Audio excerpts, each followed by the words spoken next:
your future! We were supposed to protect them! Hi, welcome to another episode of Bomb Squad Matinee.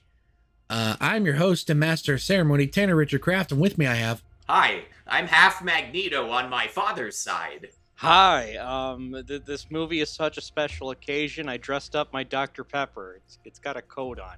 It's very chilly. Half German or half Jewish? Both actually. Oh, okay. And if you couldn't tell by the Magneto reference Austin made, we're talking about an X-Men movie today.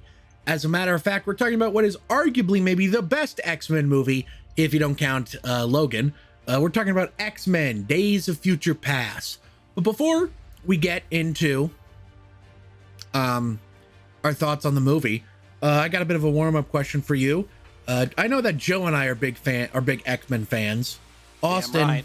Maybe not as much. I don't really know about it much with Austin, which is why we'll be starting with him for our warm-up question, which is, who is your favorite X-Man? And like I said, Austin, we'll start with you. Man. Okay, my answer to this is soft serve. From the Way of X issue number 2 by Spurrier, Quinn, and Tartaglia, I think. She shits ice cream. My runner-up would be Ice Cream, who can transform himself into any flavor of ice cream, including Banana Split. My favorite X-Men character from the movies, who's not just like Michael Fassbender Magneto, is probably Gambit from Deadpool and Wolverine. Back to you, Tanner. I'm gonna kick your ass. You fucking little shithead. I'm gonna kick your ass. Joe, give me a real goddamn answer. All right, so I'm gonna try and stick to just the one answer because I could list off a whole list. There's a lot of really good X-Men characters. Fuck it, I'll list off some honorable mentions. There's Glob Herman, there's Beak, there's Armor from Astonishing X-Men. She's really cool. In the movies, there's a lot of great ones. I mean, a lot of the fan favorites are like Nightcrawler and Quicksilver. And not naming the obvious ones here.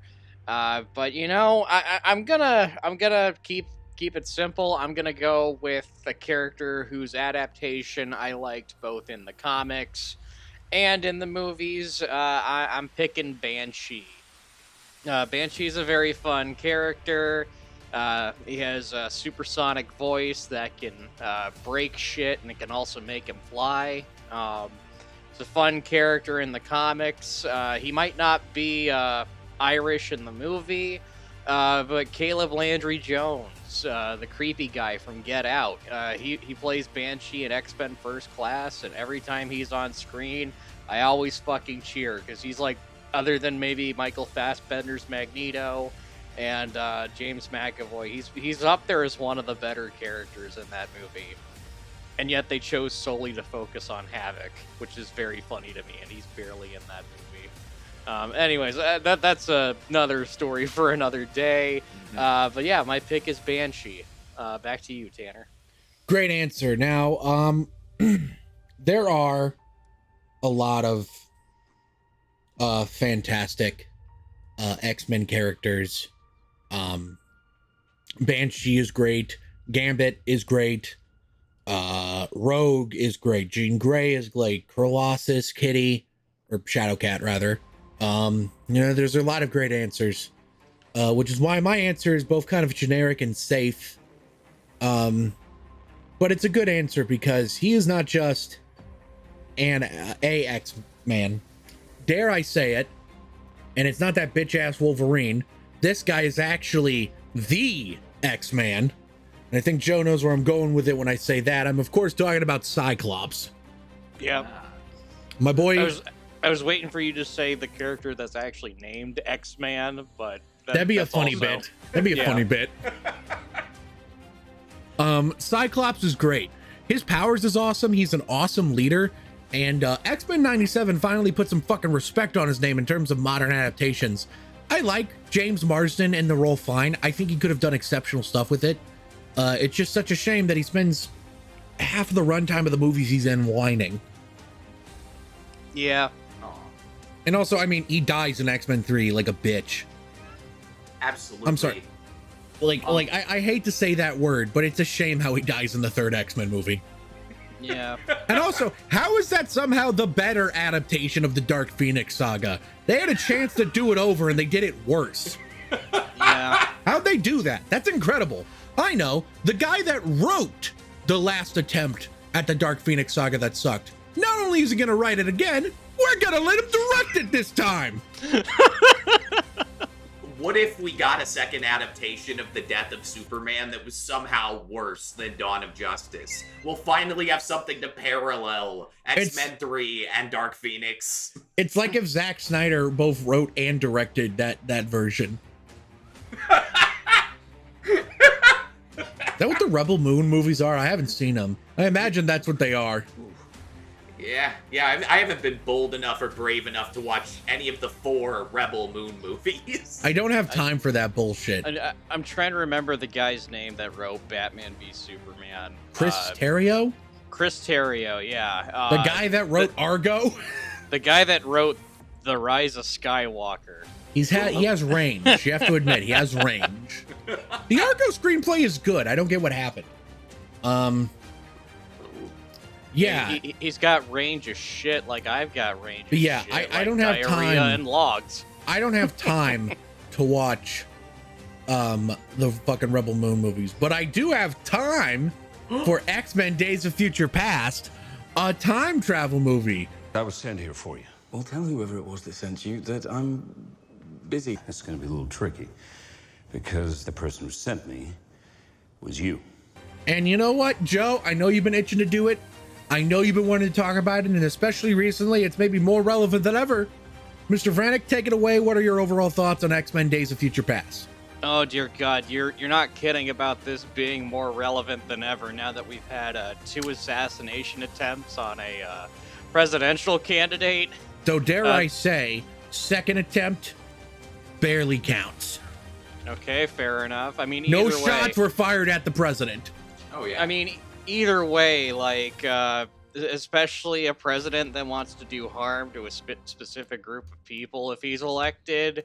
Yeah, this movie's very fucking relevant nowadays. But I'm going to give a little bit of context as to why I really like this movie outside of just it being a good movie. So we'll probably we'll do an episode on this much later on down the pipeline. But there were 2 very important movies in 2014 for me. One of them was the Lego Movie. The Lego Movie was a movie that saved me from committing suicide. And then this was the Next Goal movie, because as someone who's attempted suicide, wanted to attempt suicide, you obviously it's not an easy road, and sometimes that feeling kind of comes back. So this movie I was hyped for it already. I was like, give yourself this, and then see how you feel later. And then it just kind of became a thing where it's like, give yourself this, let it kind of happen, and just see if life gets any better. And thankfully it did. This movie is important to me in that regard, and man, oh man, this movie is just really fucking good. I remember the hype surrounding it. This was the bringing back the old cast movie before we just consistently got that every fucking year in like multiple movies. It was kind of a big deal. It was also a big deal, not so much anymore. It's a big deal in a very different way. It was a big deal because Bryan Singer came back. Yeah, that was at one point something to actually generate hype with. Not so much anymore. And say what you want about Bryan Singer. We're not going to get into the specifics about it, but it's like his cast and crew, and unfortunately, he made a really good movie. It's a very tight script, a lot of really good character work, great special effects. This movie continues to be one of many tributes that Bryan Singer has to Star Trek in the X-Men franchise, Because if X-Men 2 is Wrath of Khan, Days of Future Past is Star Trek Generations, and I don't know why you would want to pay homage to that. Yes, Tanner. Isn't it also kind of an homage to the whale one? Oh, The Voyage Home? Yeah. I mean, a little bit, but with it's the new cast and the old cast. I'm thinking more Generations. Like Fair point. Captain and Captain actually meet up at one point in this movie. But yeah, no. Patrick Stewart's in both. Yep, Patrick Stewart's in both. Fun connections. But yeah, no, it's a fun action movie. There's a lot of great action, really good performances, some of the best stuff in any comic book movie ever that I'll probably want to go to in general discussion, but I'm going to pass it off. But I will leave you on one last point. There's two cuts of this movie. There's the original theatrical cut and the rogue cut. Hot take, motherfuckers. The theatrical cut's better. 100%. 100% yes. The only thing that's made inferior about the theatrical cut is the scene where Bobby Drake's like, she's losing a lot of blood. Just kind of doesn't really go anywhere. It's kind of awkward. But other than that, perfect.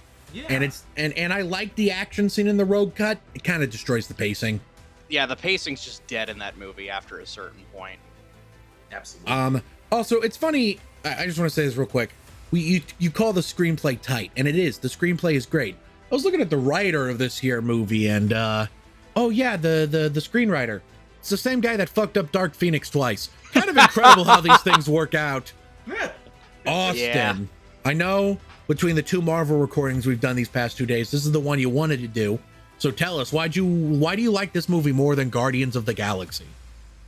Wow, I'm starting off on a completely different point than you think I might. I'm gonna come right out and say this. I really didn't like this film the first time I saw it. But it was totally a headspace thing. I've got this nexus of shit that's wrong with me. Like a little bit of delusional companion syndrome where I worry that inanimate objects have feelings because of Toy Story. I got photographic hyper-empathy syndrome where I get way too worked up watching movies, hence the frequent crying. And my most well-documented character flaw, I used to drink like Errol Flynn.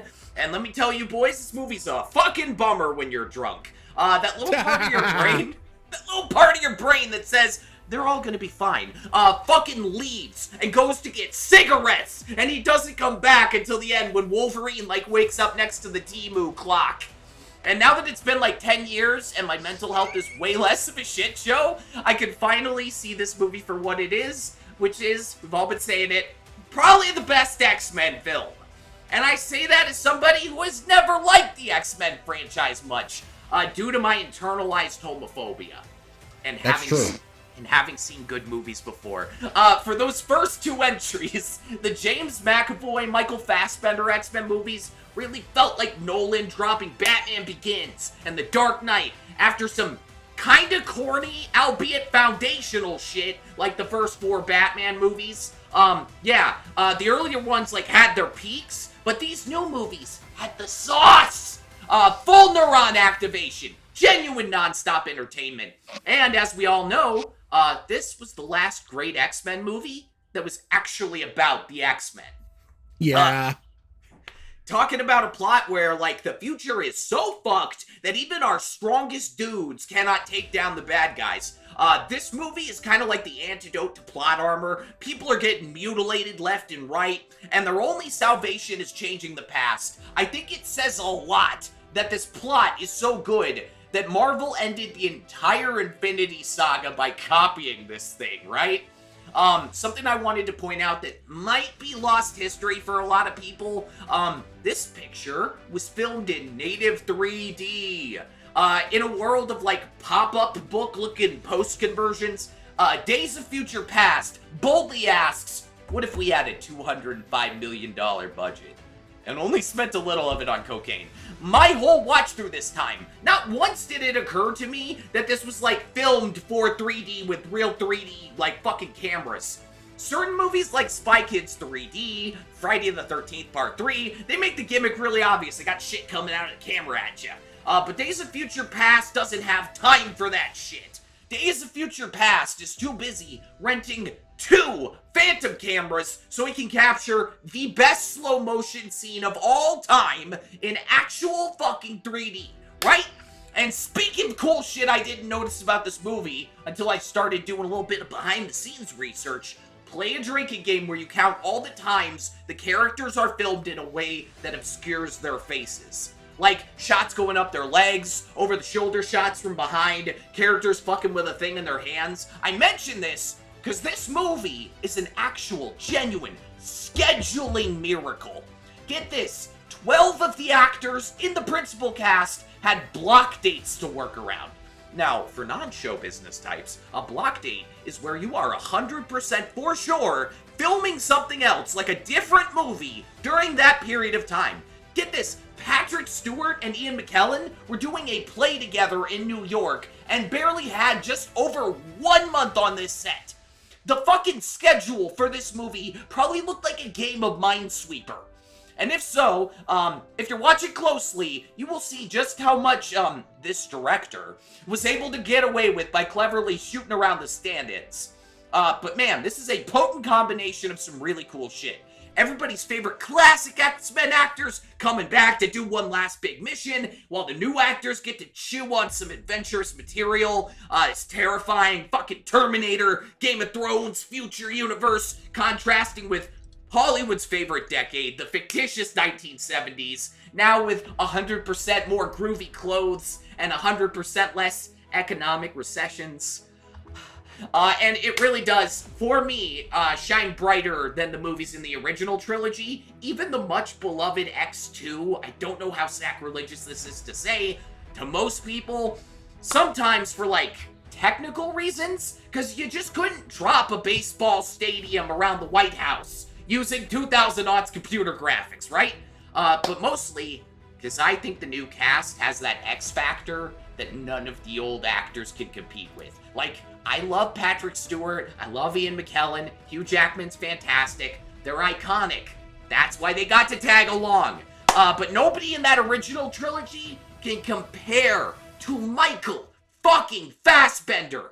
And this might be a fault of the writing, but James McAvoy gets to show more range than Patrick Stewart did in the old movies. Like, name one villain who gives a performance in the old movies like Peter Dinklage in this movie. And fuck, they even keep Wolverine around, and he's the best part of the old ones. You really get the best of both worlds here. So yeah, to like close the book on this, Days of Future Past is the pinnacle of X-Men movies. It feels like the best possible finale to this franchise that they could have made. And it's an absolute shame they burned this much goodwill on shit like Apocalypse and Dark Phoenix. Now, if you'll excuse me, I'm gonna take a note out of this movie's book and go ask my trans husband to send me back in time so I can steal a 3D TV and watch the real superior cut of this movie. Some people think it's the road cut, but they're mistaken. Back to you, Tanner. Listen, the X2 fanboy in me has to push back against you just a tiny bit. Number one, cast members in the original cast that has the sauce. I will grant you, a lot of them don't quite have it. Halle fucking Berry plays Storm in those movies. You gotta give me that. You gotta give me that. I'll give it to you out of like being a civilized human being that doesn't want to start a war. Yeah. Halle Berry was pregnant when she filmed this. Did you know that? Yeah, which is why she wasn't able to be in as much of the movie as they wanted her to be. Yeah. I also think Ada Paquin's great, and I love Shawn Ashmore's Iceman, but that's... I actually really, really love Shawn Ashmore's Iceman, but that's not the point. I also want to push back the original X-Men trilogy. I mean, the first movie, Magneto's the villain, and he's good. Yeah. I also want to say Brian Cox, William Stryker in X2 is fantastic. And who's even the villain in X3? Jean? Magneto, Jean Grey. It's like the Brotherhood. The Cure guy, too, kinda. I feel like everywhere I look, trying to define things that I love about this franchise, I keep running into Magneto. And I just really think Michael Fassbender, I can't get over the fact, like, all the shit he's done. He was Steve fucking Jobs in the Danny Boyle movie. He's in a different fucking league than the other guys. That's fair. Oh, one quick thing. I'm sorry. Say what you will about The Last Stand. It's not a great movie. Kelsey Grammer as Beast is just as sauce as Holt's Beast. That's fair. That's In fact, fair he from might what I even have- remember. In fact, I think he has more of the sauce. When I think of Beast in a live action adaptation, I think of the Kelsey Grammer one first, even though it's in way less movies. Yeah. It's because the look is perfect, though. It's because the design is perfect. Anyway, enough talking about X-Men movies that I also like. We're going to talk about my one that I do agree is the best one, because that is the best of everything. It has the best of the new timeline / reboot timeline, and it has the best of the old stuff. It also features, I think, Hugh Jackman's best performance in these movies, other than Logan, obviously. It's pretty close between this and X2, which revolves around my primary problem with the X-Men movies, which is perfectly described in an old 2009 YouTube video where Wolverine, his comic book character, it's just some random guy video goes, you know, the next X-Men movie is actually about me. And the counter argument that Batman gives is, aren't all the X-Men movies about you? Sure as hell weren't about Halle Berry. At least she didn't think so. All the X-Men movies are about Wolverine, which is a problem. But this one kind of makes it work. I think the decision to change it from Shadowcat going back in time to the comics to Wolverine kind of makes it an interesting decision, as he's the perfect guy to bridge these two timelines and continuities. And say what you will about the director, which it's weird that we don't know the director's name of this movie. He is a piece of shit. This is the last good movie he did. I won't give him Bohemian Rhapsody, even though I like that one, because I'm not convinced he directed most of that movie. If the behind the scenes stuff is any indication. Absolutely. What not to love about this movie? The cast is perfect. The action scenes are fucking incredible. Magneto lifts a goddamn baseball stadium and surrounds it in the White House. Mystique impersonates the president and shoots Magneto, which is fucking badass. In the neck. Yeah, it looks sick as hell. I love that you used to be a better shot. I still am. Oh, fuck. So good. I think this is the last time where Jennifer Lawrence gave a shit in these movies. And even then, she barely cares in this one. Yes. Yeah, you can start to see her not give a shit anymore. It's really funny because she's great in First Class, and then oops, the Hunger Games happened, and also she won an Oscar. And then she's just full sprint towards whatever Mother was. She just didn't want to do this anymore. She wanted to do Mother. She's just been hanging around David O. Russell too much. But I think the screenplay of this one is strong enough to make her put in enough effort, which is good considering the movie does largely revolve around her. The thing that's most interesting to me about this movie is how it explores, like, heroin addiction, which is clearly what the drug that James McAvoy is taking is a metaphor for. It has a lot of heroin imagery. The way he kind of, like, you know, hits, like, snaps his finger against the syringe, the belt thing. It's like, listen, not that I've ever taken heroin, but it looks like the way people take heroin in other movies. Yeah. Yeah. I don't know if that's how they do it in real life. I've never been in a room where someone has taken heroin. Well, that would be really I'm aware funny. of. If there's like a scene of Beast just like fucking flicking a lighter under a spoon. Yeah, I guess it's missing that. But other than that, it evokes heroin imagery. Yes. Which makes the quitting cold turkey thing kind of funny. But, you know, it's a comic book movie. We got to play a little fast and loose here. I think this film is a blast all the way through. The time in a bottle scene is like the greatest fucking thing ever. Holy shit. Save every day like a treasure and then again.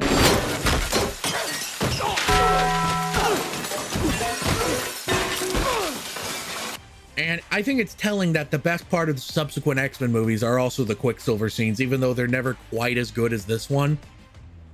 Like, I like the Quicksilver scene in Apocalypse. Joe, does he have a Quicksilver scene in Dark Phoenix?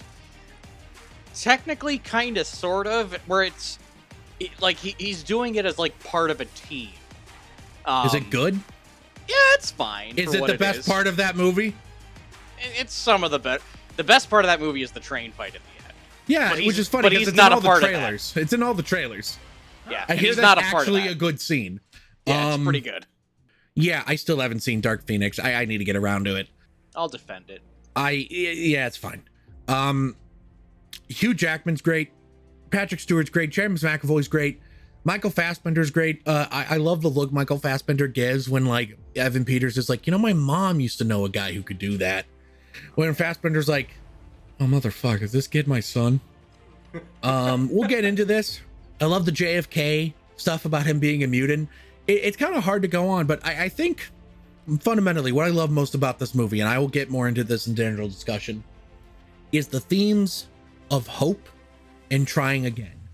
Obviously, I am fundamentally always attracted to those things as I am a massive fuck up who needs 17 second chances. But the idea that just because someone stumbles along the way doesn't mean they can't find their path again, that shit's powerful, man.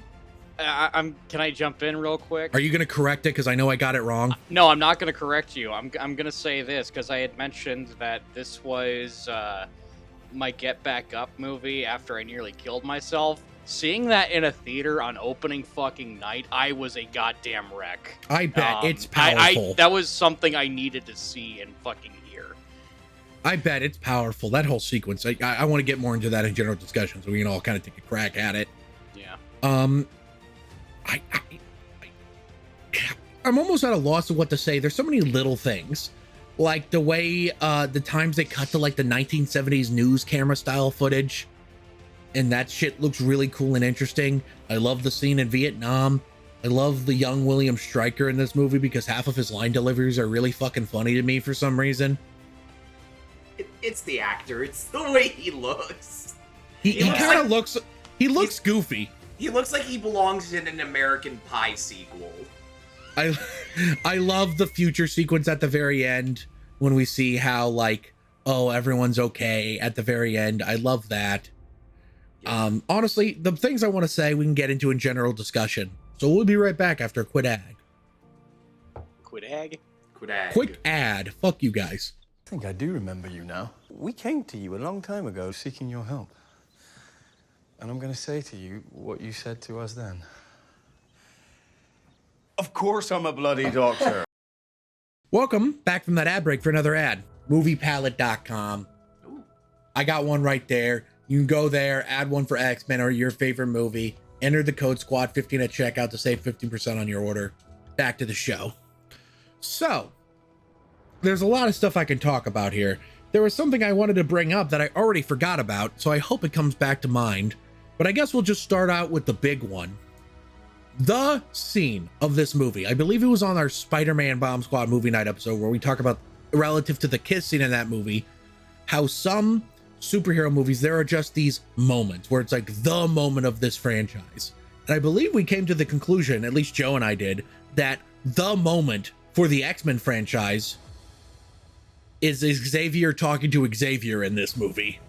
We were talking about it, but I just specifically want to talk about how fucking incredible that is. The whole just because you stumble doesn't mean we can't pick ourselves back up, and the we need you to hope again, Charles. Like, come on, guys. Joe, let her rip a little bit, would you? What, do you want me to fart? Okay, Austin, what do you think of that scene? Get this, they filmed it through a distorted mirror. Also, it was the first thing they shot. Because, they just flew Patrick Stewart and Ian McKellen in, and they're like, time's ticking, so they started filming with that. And, the way they achieved that crazy effect was they had a fucking warped mirror, and they just pointed the camera at it and filmed the actors that way. Originally, the scene in the original edit was told through a bunch of, Apocalypse Now dissolves in and out, and then eventually they were like, it's too gay even for us. Well, that's all my thoughts on that scene. It's so perfectly edited, and just, the fact that we got past Charles starting to future Charles is like, whoa. Who fucking came up with that? Because that's fucking incredible. Because that's not from the comics. They pace it really well, because Professor X is it's almost like he doesn't hear it first. He's completely still. You don't know the mechanics of what's going on, whether it's gonna work, and then he starts fucking talking to the guy. It's like, oh my god! It fucking works. It's so powerful. And, it's so awesome. I love it. It's a powerful scene. It's an emotional scene. I cry every time. I cried this time. Because I've been on both fucking ends. I'm young Xavier and I'm future Xavier. I fucking lived to be future Xavier. You're not bald. I know I'm not. I'm never going to be. I just Wait, he's referencing the fact that he shaved this morning. That's bald Xavier. I'm like picturing Joe in the Dr. Manhattan pose on Mars, where he's like, "I tire of these movie theater patrons being, I imagine that's his day. I imagine that's what he spends most of his day doing. I'm tired of these patrons being wrapped in their problems. I'm tired of being wrapped up in their non-tipping. Let's make a short film about Joe perceiving time in a non-linear fashion, and we can finally compete with Six Shooter and win the Academy Award for Best Short Film. I think that could work. So, oh like, my God. Can we talk about, and that's all the time we have for this. No, I'm kidding. Can we talk about how fucking funny the last shot of this movie is? Yeah. The whole, like, Mystique is impersonating William Stryker, and then that just never fucking comes up again in this franchise. Yeah. Never gets brought up. Wolverine still gets inducted into Weapon X. It doesn't matter. What the fuck was the point of that? Yeah, it doesn't mean shit in the long run. But then again, that's just the thing about early 2000s comic book movies in particular. This is from the 2014. X-Men. I know it's from 2014, but it's a part of a early 2000s franchise still. It still has some of the tropes, and its continuity. Fuck it. What if Stryker was Mystique every time? Were they ever in the same room together? Do we have any record of this? What if? I'm pretty sure they're in the same room at some point in X2. They are, yes. Damn. There goes my headcanon again. In fact, I think they're in the same room together a lot. He's just unaware of it. Oh, yeah. Yeah, there's a lot of funny things about the continuity of these movies and how, like, Days of Future Past was an attempt to try and fix it, and then they, like, immediately fuck it up again in the next movie. Because like, how, what do you mean Cyclops is a teenager in the 80s when he's, like, 27 in 2005? Like, what? Speaking of continuity, we should make an edit of Michael Fassbender from Apocalypse. It's X-Men, it's Avengers Age of Ultron, where Quicksilver gets shot with the bullets, and Magneto's there, and he's like, not my babies, but he's cradling the other Quicksilver from the Marvel Universe. We stitch the scenes together. It'll be brilliant. We can bridge the gap between the franchises. Yeah, this movie kind of fucked over Age of Ultron by, like, doing Quicksilver so much better. Oh Not my that God! Quicksilver is, like, bad in Age of Ultron. He's an engaging enough character. It's just his action scenes are like whatever. Yeah. And they knew it too. I swear to God, I am still convinced that's why they killed the motherfucker. Yeah, he died like a punk. I remember watching that the first time and thinking, geez Louise, they do not give a shit about this guy. And then when they bring Quicksilver back, they bring back the guy that played him in these movies. Except that wasn't Quicksilver. It was just the art. His name was Ralph Boner. I still don't understand why WandaVision did that. Oh, speaking of Quicksilver, I learned something kind of neat. It's related to physics. So Evan Peters had to wear the goggles for safety reasons because they were blowing 100-mile-per-hour wind at his face with the Phantom Flex cameras on. So his eyes would have been fucking seriously injured if he wasn't wearing goggles or glasses. And so they settled on the goggles. Like, it was a matter of physical safety, not just costume design, which I thought was kind of fun. Nice. Well, let's stay on the topic of Quicksilver here, but do you guys remember the hate that character got before the movie came out? What? I don't. So what happened was there had not been a single image of Quicksilver released to the public before the second trailer had dropped. And then I think it was like Empire Magazine did a spread on Days of Future Past in like January of that year. And they released like character covers. So there was like one for the Sentinels, one for Wolverine, and then that was the world's introduction to Quicksilver. And everyone was shitting on the costume, like, because it's just him kind of standing like this. He's got like the goggles on, and they're like, "Wow, this looks like shit. It's going to be shit." And to be fair, it is the stupidest fucking costume ever, but that's what's great about it. Exactly. It is so 70s, it hurts. Yeah. There's an element about his costume that I need to like go on a small rant about. So old people can attest to this. The Sony Walkman did not hit shelves until 1979. When does this movie take place? 1973.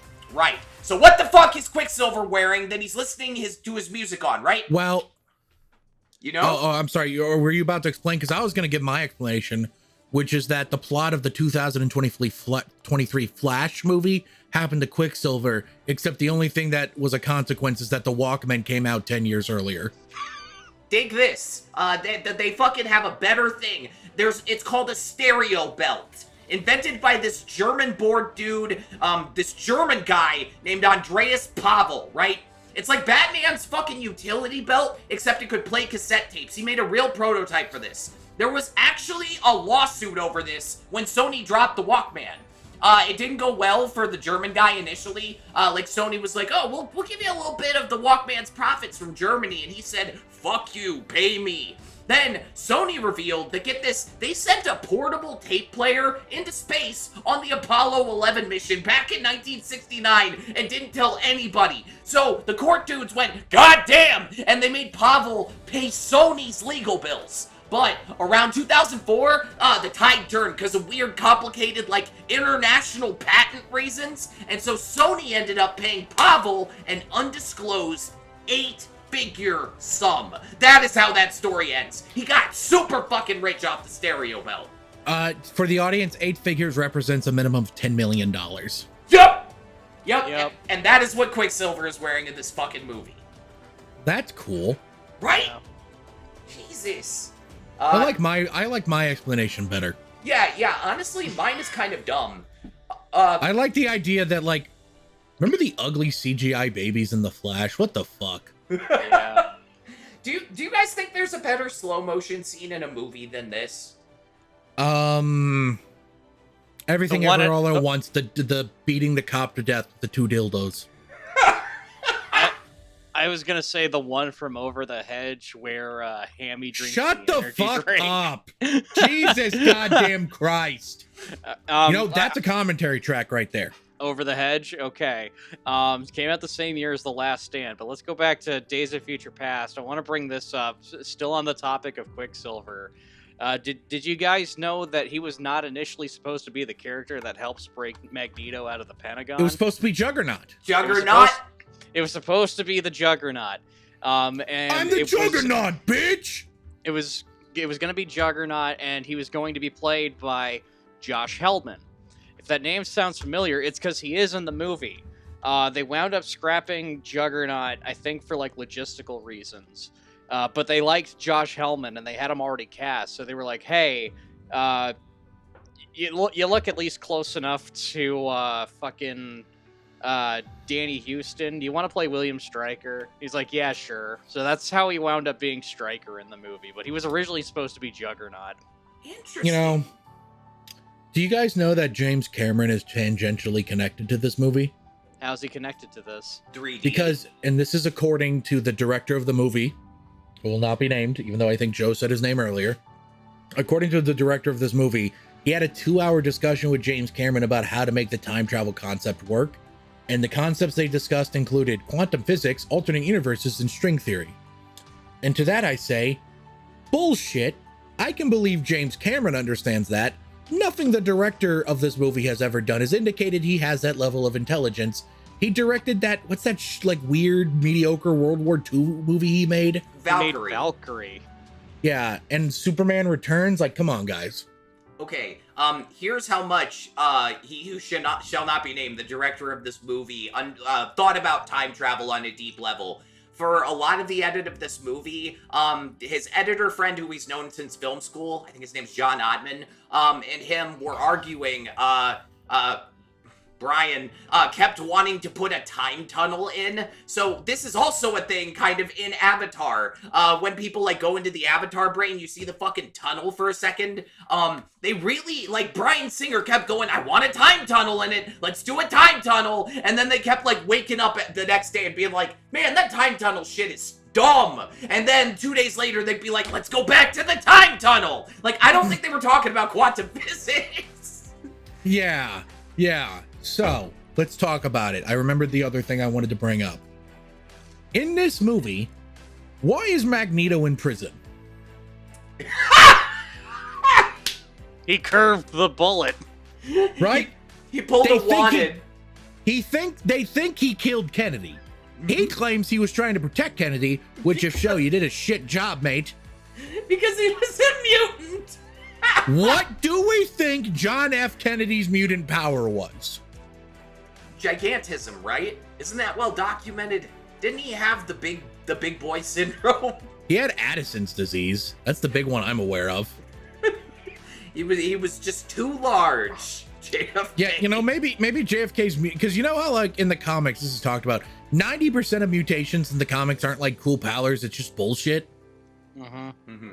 Yeah. What if it's just JFK's mutation is just Addison's disease? Like it's just, because you know how JFK was like the sickest fucking president ever? He had like 27 chronic illnesses. Maybe that was his mutation. He's just really fucking sick. I'm sorry, son. Your superpower is that you're ill. Oh, that sounds nice. No, you're ill. No. Also, that slang doesn't exist yet, son. In all seriousness, I think the popular theory is that he had like some kind of pheromone control. So he's like the Purple Man. Yeah. I personally think it's way funnier if it's a magic wand, so to say. Ah, innuendo. His penis. There we go. Now it's not an innuendo anymore. I think his penis has mutant abilities.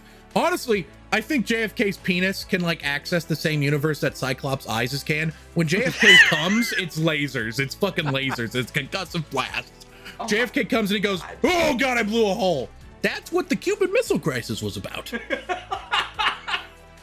So we're getting all kinds of crazy ratings right now. Hey, wait, isn't it Marilyn Monroe's birthday today? Jesus Christ. I have a very not known, not documented lost media story for this. Hit me. Like, I don't know if this is anywhere on the fucking internet, but it's in the DVD commentary. Okay, so the editor for this movie is also the composer for this movie. It's like, John Ottman, I think his name is John Ottman. Him and the guy met in film school, worked on a short film together, and then for every film this director did, John Ottman was like, not only am I doing the fucking editing, I'm doing the score. This leads us to Days of Future Past. The craziest fucking thing happened, right? The score for the opening fight with the Sentinels, it's kind of an opening fight, it's early in the movie, it was completely different until 72 hours before the movie was shipped off to the print master.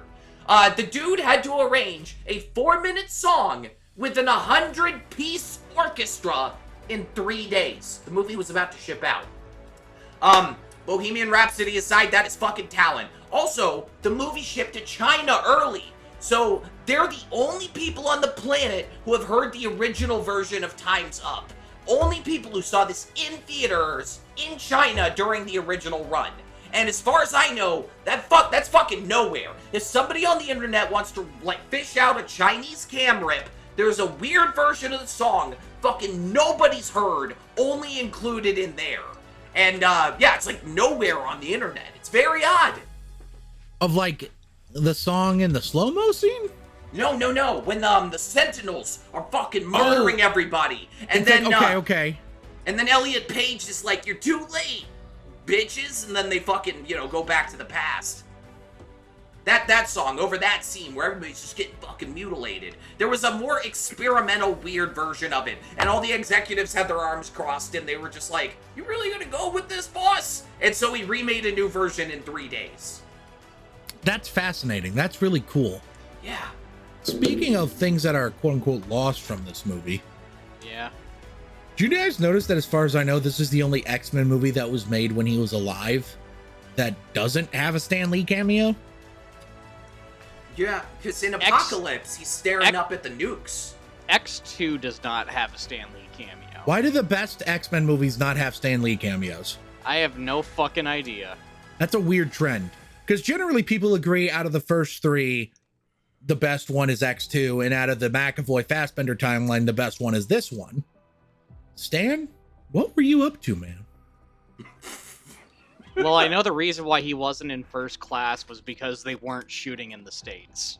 Oh yeah, that's right. He's not in First Class. Okay, well, Yeah, he's not in. Okay, never mind. Everything's ruined. It was too far for him. Does he have a cameo in Dark Phoenix?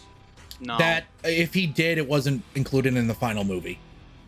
Also, Because I think Disney pretty much wanted Endgame to be his last cameo. Which, Yeah. you know, say what you will about the movie, the cameo he has in that movie is pretty fitting for a final one. Yeah. Also, not included in the final movie, Joe, you brought up, or one of you brought up that the Juggernaut was supposed to, like, originally break Magneto out of jail. There was another thing about the original script that was mentioned that I just can't hold back. Originally, the whole movie led up to Mystique just fucking doming Trask with a fucking handgun. Like, that was the fun climax. Fucking shooting him in the head. And then... Like, still going through with it? No, that was, like, the goal. Like, that was fucking, let's do this, we're gonna assassinate So Peter originally the Dinklage. goal was we're gonna go back in time and assassinate somebody, and I'm assuming a studio executive went, no? Yep. They're like on the bonus features. They're like, yeah, we thought that was a little antithetical for what the X-Men stood for. Yeah. It would have Yeah. been really, wait, hold on. Instead of them doming Trask, it should have been doming Nixon. As in sucking his dick. This is Giving Nixon mad head, and Nixon's like, oh, these mutants are not a crook. Oh, the road cut. It has the funniest moment, in my opinion, where it's like President Nixon is finding out about the mutants in the Paris Pizza Accords. He's looking all serious and zooming in on his face, and then after like 20 seconds of stunned Nixon, he just goes, "Fuck me," and it's so good. The MPAA ordered them to cut that shit. Because they already have the much more impactful fuck. Yeah. Which is when James McAvoy says fuck off, which, let's just get out of the way. That's not what Wolverine says in First Class. Yeah. He says, go fuck yourselves. It's still very funny, though. It is hilarious. Well, it's not really funny in Days of Future Past to me. In Days of Future Past, it's kind of a powerful moment that shows how far Xavier has fallen. Yeah, he's fallen hard. Ooh. I was just meaning more funny that he gets it wrong. So, anyway, I want to bring something up real quick. okay, Can we talk about how fucking dark this movie starts out? It is so depressing. This movie starts off with basically mutant concentration camp, and then there's like literal bodies just being dumped out of like a vent. Jesus fucking Christ, this is a comic book movie. How many kids do you think came to see this movie and were shitting their pants? Like, Dude, not even 2 minutes in. It reminded me of Civil War, the scene where Kaylee Spaney is just in the big, like, fucking truck full of dead bodies. I was just like, oh god! I forgot it starts like this. But like this and Apocalypse Wolf are just like really like disturbing. Me, my dad, and my little sister, who at the time would have been 7 when X-Men Apocalypse came out, we saw X-Men Apocalypse opening weekend. My sister got scared doing the scene where Magneto's kids and wife dies and he does the shit with the coin on the guards. My sister got scared and like turned away. He fucking slits like a dozen people's throat with a necklace in quick succession. It's disturbing. Both of these movies are very disturbing. You said something hilarious at work. Because I started watching Apocalypse last night just for shits and giggles, and you said, what is it, that movie peaks during the first 3 Magneto scenes or something like that? Yeah, pretty much. The funniest part about all those Magneto scenes is that there's a really great movie in those first few scenes, and then the other one actually interrupts it, and that's where it just ends. Yeah. the best movie of that ends with the line, "Who the fuck are you?" It's what a bullshit ass movie. Omar Sy is in this. Yeah, that's cool. He plays Bishop. Yeah. Blink is in this. Blink is in this. You know Deadpool was supposed to be in this? What? What? Bryan Singer has stated, damn it.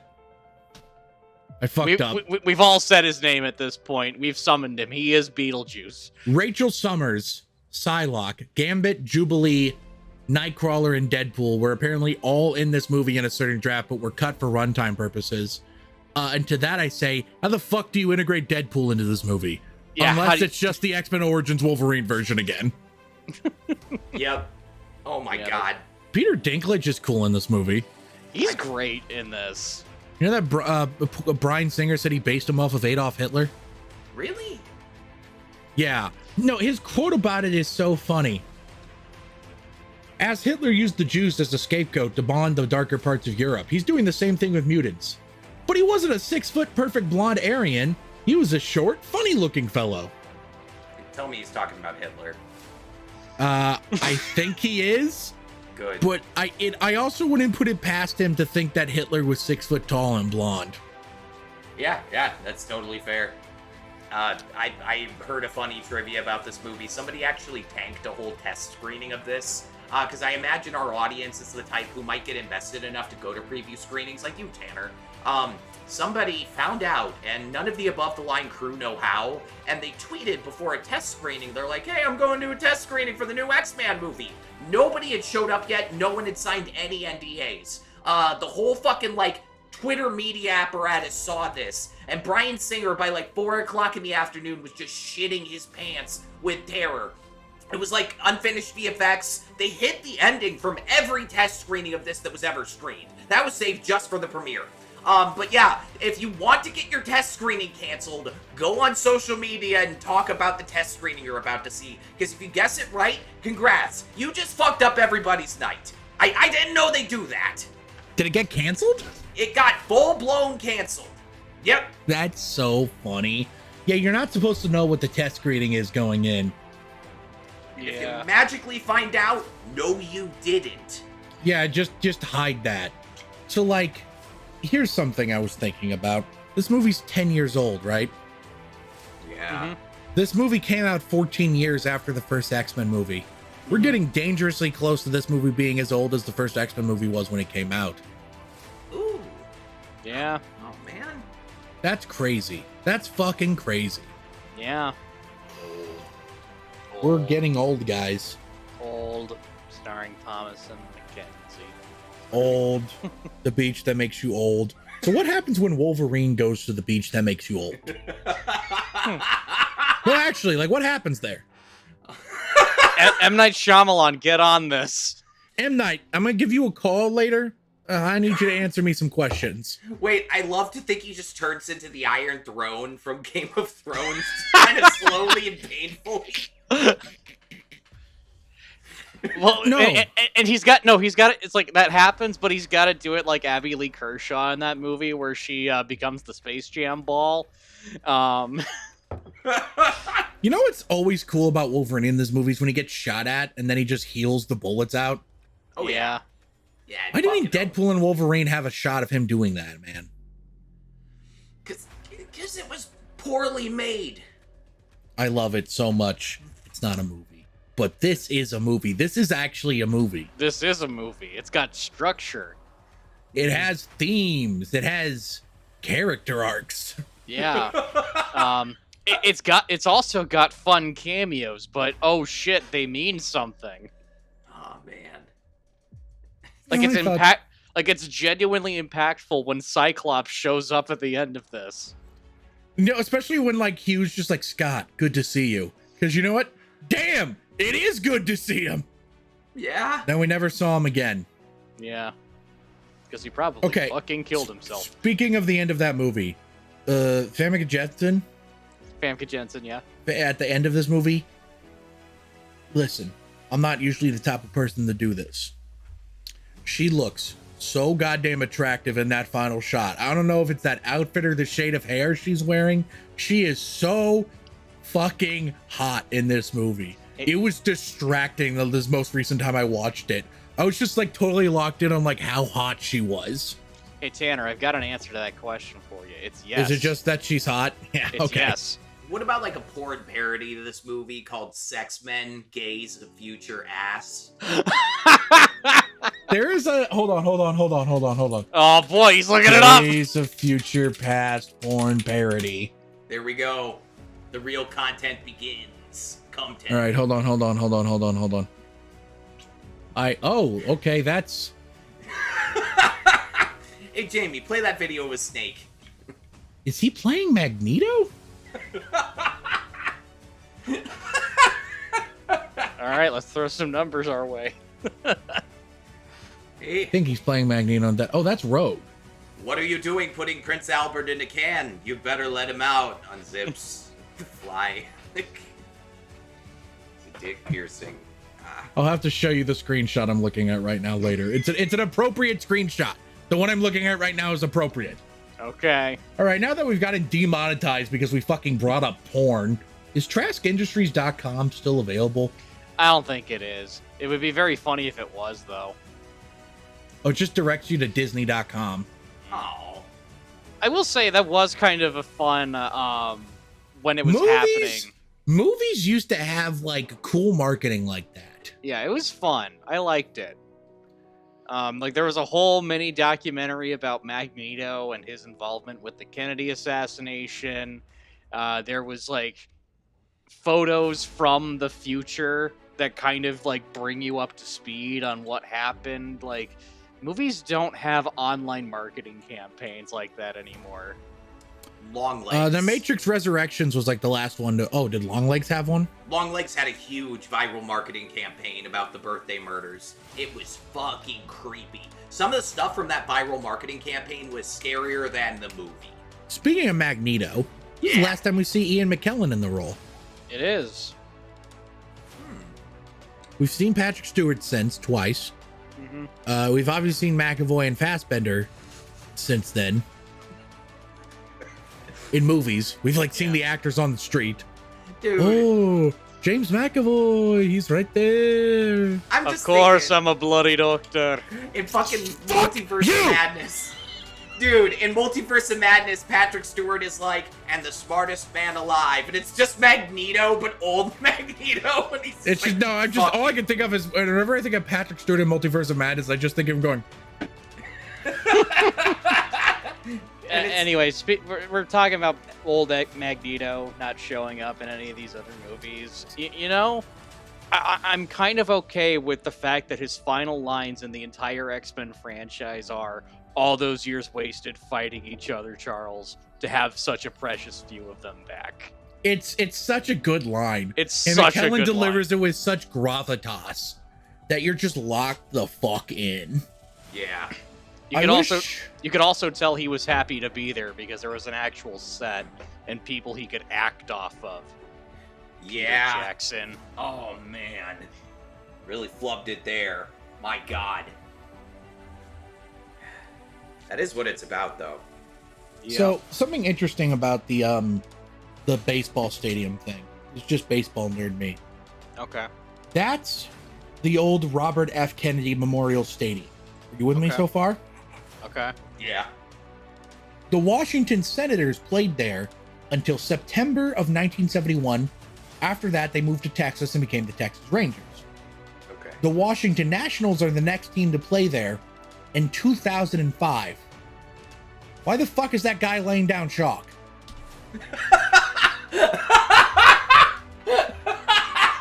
There's no team playing there. What is he doing? That really got Austin for some reason. What if Magneto was just hallucinating him being there? That guy's not there. Magneto's just, you know, it's like when James McAvoy's like, you've had bad acid, yeah? You mentioned that's one of like the funnier aspects of this movie, of like him not having his powers and him trying to like convince his way through things, and he's so terrible at it. So Rogue has, Anna Paquin has third billing in this movie, even though she has no lines in the theatrical cut. But the reason we're given is because in the Rogue cut, she has much more of a presence. Yeah. She still only has like 4 lines in the Rogue cut. I was gonna say, she's barely fucking in the Rogue cut. Like, she's still not in it that much. The Rogue cut gives more screen time to Iceman and Magneto. Yeah. Which, again, I love that scene. It kind of destroys the pacing, but it's a fun one to look up on YouTube. All right. Let's wrap it up, fellas. Let's do Final it. thoughts on X-Men Days of Future Past. Austin, we'll start with you. Humanity is a slave to threes, dude. The Godfather, Star Wars, The Dark Knight, So many franchises have had their legendary hot streak destroyed by our love of triangles. But it doesn't have to be this way. Look at The Raid. Look at Top Gun. Look at Kill Bill. This could have been the greatest ending of all time, but they had to keep going. At least we'll always have Paris. Best X-Men film, Austin out. Back to you, Tanner. Great stuff. Joe, go ahead. Hit us. Take us home. Yeah, movie really fucking good. Watch it again if you haven't in a hot second. Watch it for the first time if you've never watched it. It's a really good time. And again, it's very fucking relevant today now that a movie where someone's trying to kill a huge political figure, that happened twice in our reality. You might get some therapy out of this, and you might get some hope because they don't go through with it in the end and everything goes out okay. Let's hope that our future is that good. Back to you, Tanner. All great stuff. I couldn't agree more. I think this is the best X-Men movie other than Logan. It's the best X-Men movie, obviously, actually about the X-Men. I think it's a great time. It's a fantastic ending. And quite frankly, it is an ending for that original trilogy of films. So you can kind of like justify it that way. That being said, watching this movie after having recently watched The Wolverine makes the post-credit scene for The Wolverine all the funnier. Because, like, is the fucked up Days of Future Past shit happening just right outside the airport? I don't know. I stole that bit from Mr. Sunday Movies. But you know who didn't steal this bit from Mr. Sunday Movies? Who? You, the person watching / listening to this episode of Bomb Squad Matinee. Thank you all so much for tuning in. And if you're listening on any of the audio platforms, thank you very much for listening. We really appreciate it. How about you mosey on down, leave us a review? And after you're done leaving that review, how about you mosey on down over to the Patreon, where on the $5 tier, you can get commentary tracks. We've already recorded 2. We have a 3rd one we're going to record this weekend. It'll be a lot of fun. And if you're on the $10 tier, you can get a shout out. So Mr. Jason Secord, thank you so much for subscribing to our $10 tier. And Mrs. Tanya Kraft, my mother, thank you also for subscribing to our $10 tier. We really appreciate it. And if you're watching on YouTube, thank you oh so very much for watching. Really appreciate it. Mosey on down to the comment section below and let me know, what do you think of X-Men Days of Future Past? Is it the best X-Men movie? Who's the better Magneto? Who's the better Professor X? And also, who do you think really killed JFK? Was it Magneto? Comment below and let me know. And while you're down there, hit the like button so you know how much you like us. Hit the subscribe button so you know how much you love us. And the bell icon so you can know exactly when we upload the videos. Thank you so much for watching, guys. We'll see you next time. Bye! I'm the Juggernaut, bitch! Just slid my ticket across the table and I said, sorry guys, I gotta see about a girl.